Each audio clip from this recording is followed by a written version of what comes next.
Welcome back. The Sri Lankan army is all set to launch its final operation against the LTTE. Tamil Tiger Chief Prabhakaran is believed to be holed up in the forests of Mullaitivu in the no-fire zone, along with thousands of Tamil civilians believed to be held hostage by the LTTE. The civil war in Sri Lanka is nearing its end, with the Lankan army having made a huge strategic advance in the Tamil Tiger stronghold. However, a massive humanitarian crisis looms in the region, with thousands of civilians in urgent need of food and medicine as the war rages on.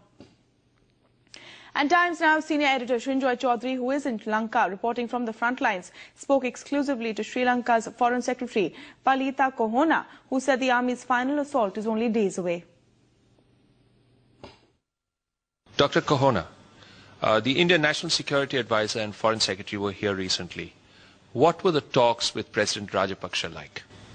They were very warm and cordial talks. As you know, we keep in touch with each other on a regular basis, and the Foreign Secretary and the National Security Advisor came to Colombo on Friday. I must say that the relationship between the country is reflected by the nature of these talks. The relationship is at an all-time high. The humanitarian issue in Sri Lanka, particularly in the north, was discussed at some depth. The situation in the north is a major challenge to Sri Lanka. As you know, as a result of our humanitarian initiative undertaken by the security forces, over 107,000 civilians have escaped from the LTT enclave. They have escaped from being hostages. Now there is a challenge of housing them, feeding them, looking after their health needs, and also dealing with them in a social sense. I'm sure that we can deal with the humanitarian situation in the north equally well. We are also grateful to India for the 40,000 family packs that have been sent.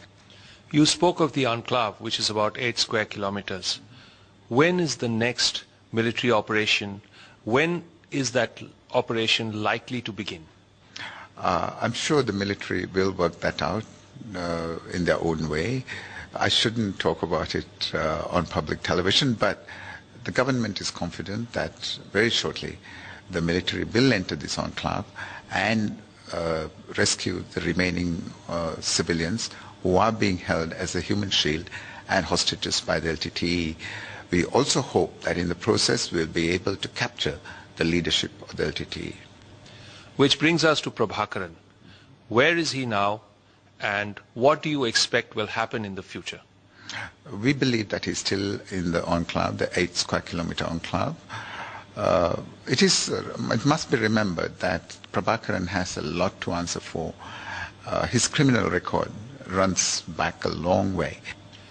Would you try him here, or would you hand him over to India? I think we will need to deal with that question when it actually arises. But as I said before, both countries, I'm sure, would like to bring him to justice. It's not just the war. It's a huge humanitarian crisis the Sri Lankan government is facing. Over 100,000 Tamils in the northern part of the country need food, clothing, shelter, water, medical facilities. All of this Sri Lanka is struggling to provide. And that is a huge challenge, says Sri Lankan government officials. Srinjoy Chaudhary with Himanshu Verma, Colombo, Times Now.